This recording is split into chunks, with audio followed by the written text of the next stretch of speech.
This is a deep fake, and I am not the Indian Prime Minister, but you might believe I am. Deep fakes are becoming more believable, and experts say they are starting to shift the outcome of elections. As India, the world's largest democracy, enters an election cycle, politicians are seeing the potential this new technology may bring. And along with it, a new kind of campaign has taken shape. Yeah, so earlier there were very few players. Now the competition is getting bigger and bigger. Devyendra Singh Jadoon started a company that creates deepfakes for political parties. He says every major party uses them, including India's ruling Bharatiya Janata Party, or BJP, led by Prime Minister Narendra Modi. He says there are benefits to deepfakes, which allow politicians to overcome language barriers. But experts worry without proper regulation, voters will not be able to tell what's real and what's not. So, how are deepfakes reshaping politics in Asia? Images have always been powerful political tools, especially modified ones. From ancient Egypt to this day, with the most up-to-date version known as deepfakes. We're entering an era in which our enemies can make it look like anyone is saying anything at any point in time, even if they would never say those things. They are doctored videos using artificial intelligence to replace one person's face or voice with someone else's. Oh, smidge. The first deepfake creation software was made readily available for essentially anyone to use as early as 2017. But of course with varying degrees of success, and for different purposes. Most netizens online come across humorous deepfakes of celebrities or politicians being manipulated to say things they never actually said. But it's also used to create malicious content online. Around 98% of all deepfake content online is used for pornography. Other deepfakes are used to scam people or businesses out of money. Singaporean Prime Minister Lee Hsien Loong warned netizens of a deepfake scam using his face. They try to scam people, so they fake their IDs or to access their bank accounts, or like make a fake video of a person being kidnapped and demand like ransoms from their families and friends.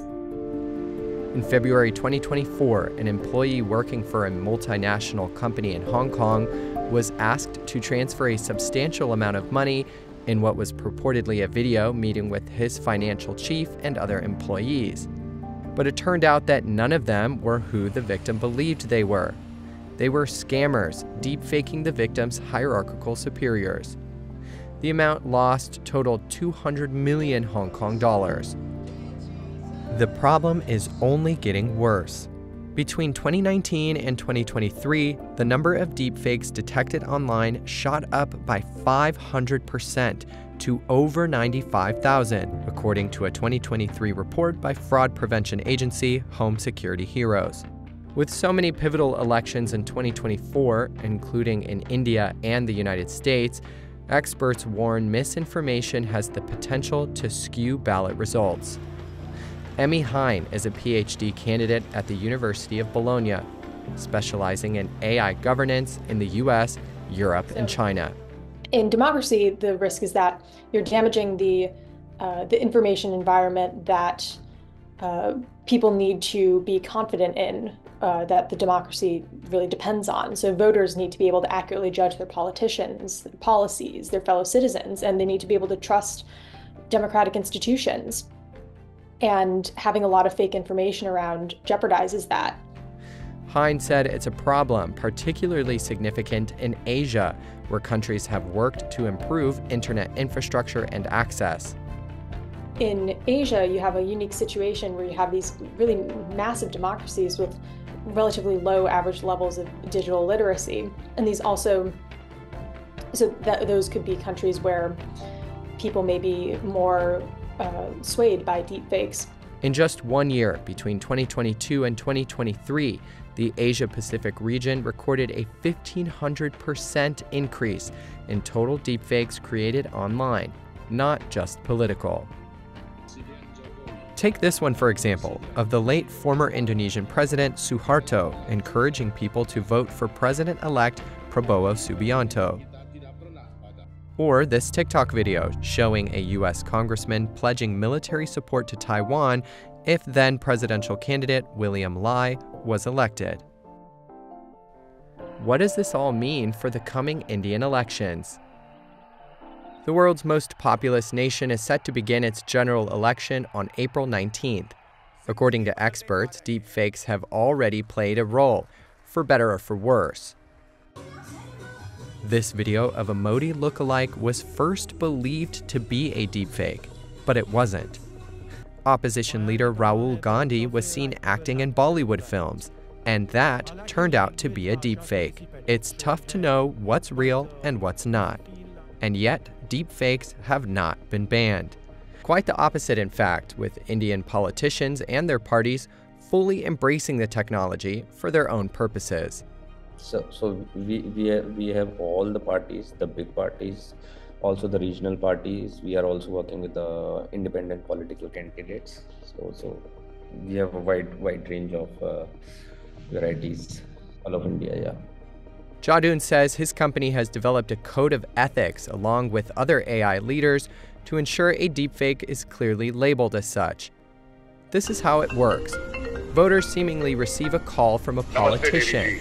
मैं Barack Obama का AI avatar बोल रहा हूं ABC political party से क्या मैं आपके व्यस्त जीवन के दो But the operator immediately tells the voter that they are speaking with a voice altered to sound like the politician before the conversation proceeds.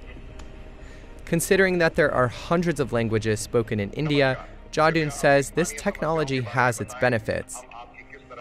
We translate it into so many different languages, so it makes it removes the language barrier. It makes the speech accessible to all the people. So these are kind of the things which I don't think that they are going to ban, because even our Prime Minister Modi is utilizing these kind of services and he's appreciating these kind of services. And it's not just in India. We are also in conversation with the political parties outside India also. I'm talking about the Canada, US.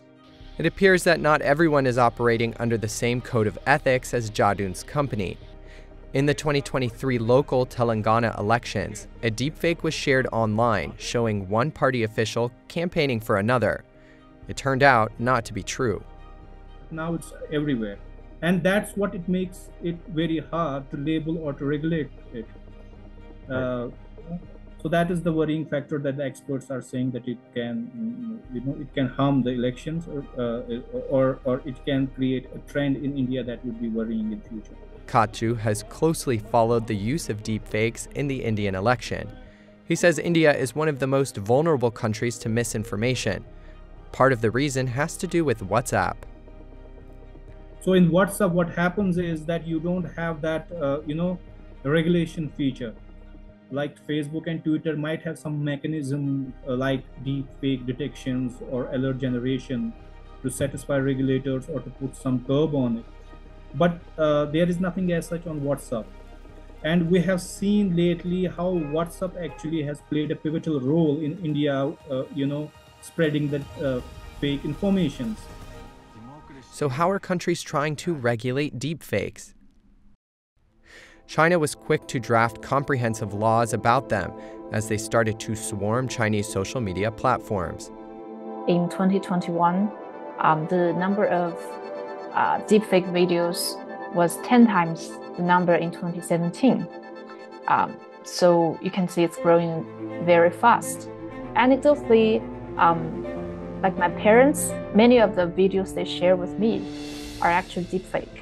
For example, a few days ago, my dad sent me a video of a so-called foreign expert who is apparently a white man giving some advice on diets. And he was actually speaking Chinese. In the video, he was pronouncing Chinese characters, but my parents, they were not aware of this. They couldn't, tell the difference between the real person and deepfake videos. Two laws, the Deep Synthesis Regulation and the Generative AI Regulation, both came into force in early 2023. Under these laws, deepfaked content must be labeled as such.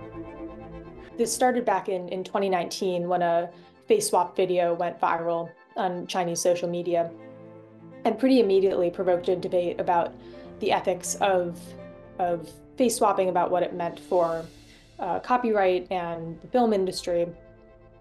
And the Chinese Communist Party pretty immediately saw deepfakes as a threat to social stability and information control, but also as an offense to public morality. Accounts are forbidden to share fake news, collect and retain data that can infer the identity of a person, and create content that may endanger national security. It's essentially not much different from other regulations in China, where you cannot create content that harm the government, the society, and do bad things to other people. Other jurisdictions are slowly but surely catching up. The European Parliament adopted the Artificial Intelligence Act in December 2023, banning certain AI applications and requiring transparency from involved actors. The US, meanwhile, is scrambling to draft its own laws, hoping to mitigate the spread of misinformation ahead of its November election, one that much of the world will be tuning in to see.